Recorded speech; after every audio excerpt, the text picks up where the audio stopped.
The movie Braveheart is based on the wars of Scottish independence between Scotland and the Kingdom of England. In the movie, William Wallace, a Scottish landowner and knight, becomes the guardian of Scotland and the main leader in fighting for the independence of Scotland. Throughout the movie, he is constantly urging his Scottish brethren to accept nothing but freedom, even over death. In his freedom speech, he addresses a large army of countrymen from various towns in Scotland before the battle at Stirling Bridge. He conveys a simple message in such a powerful way that he is able to inspire those around him. Those who originally feared battle now want to fight and risk death for their freedom. William Wallace delivers his argument about freedom to his men so strongly and effectively that he is able to lift their spirits so they have no choice but to fight.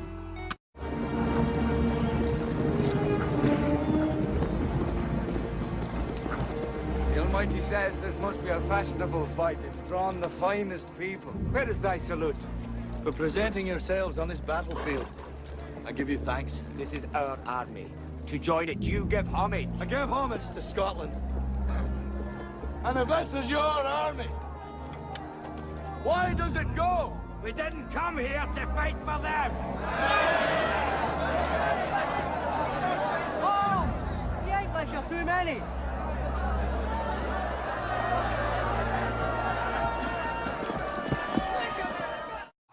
The countrymen leaders initially refused to fight with Wallace, stating that he had to give homage in order to join their army.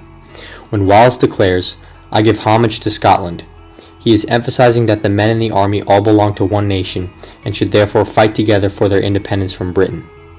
The men clearly doubted their chances against the British army, and Wallace knew that. Thus, he addressed his audience, the countrymen, from a leader's perspective, with the hopes of raising their spirits. In the 1300s, there were no megaphones or microphones. As a result, Wallace speaks loudly enough to reach the whole audience and give each one of his men the courage needed for battle. At the start of the speech, he uses ethos by stating that he is William Wallace, the man everyone in Scotland was hearing about. By confirming his role as the legendary William Wallace, he is making himself a more credible leader. Wallace then begins addressing the importance of freedom, calling his fellow countrymen free men. He asks them, "What will you do without freedom?" The veteran soldier expresses his fear in responding to Wallace, "We will run, and we will live."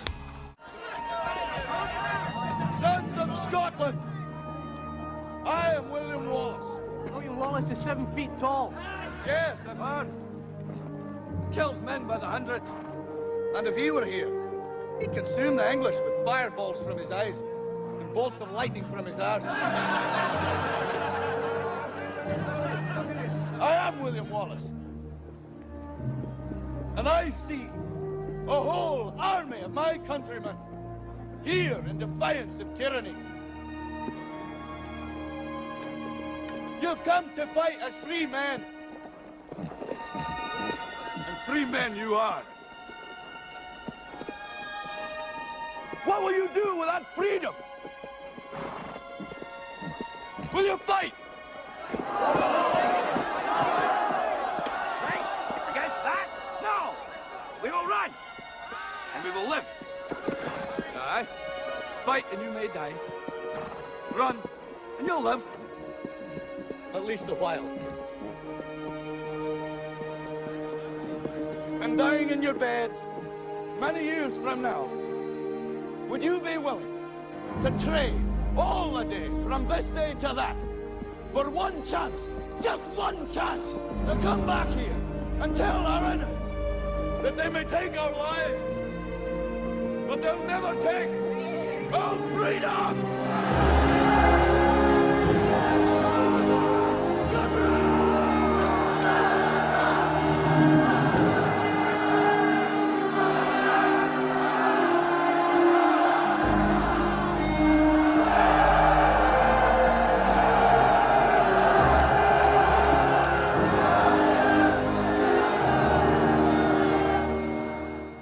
Wallace acknowledged that death is indeed a great possibility in battle. However, he believes that death is better than life without freedom. The tone he speaks in is clearly meant to get to the emotions of his men. He stirs up nationalistic pride in his fellow Scots and gives them courage and bravery. By the end of the speech, he seems to influence and inspire his men, finally instilling in them the courage needed to fight. He uses logos, presenting a logical argument in which he gives the men a choice.